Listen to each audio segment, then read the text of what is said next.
Severe burn wounds can't be healed. They are the cause of 180,000 deaths a year and result in the debilitation of millions more.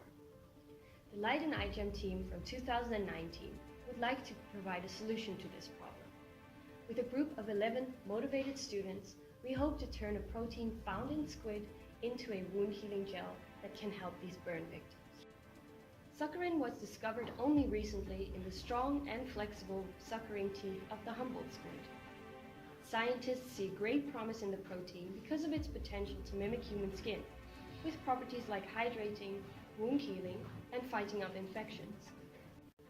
We are competing in iGEM, a large international competition which is aimed at solving societal problems using synthetic biology. Our project aims to use bacteria to produce succorin on a large scale and develop a gel that can heal wounds. This gel could provide a foundation for medicine that can help save and improve the lives of burn victims all around the world. Part of the competition is to raise money for our research so that we can build a prototype of our gel. And that is where we need your help.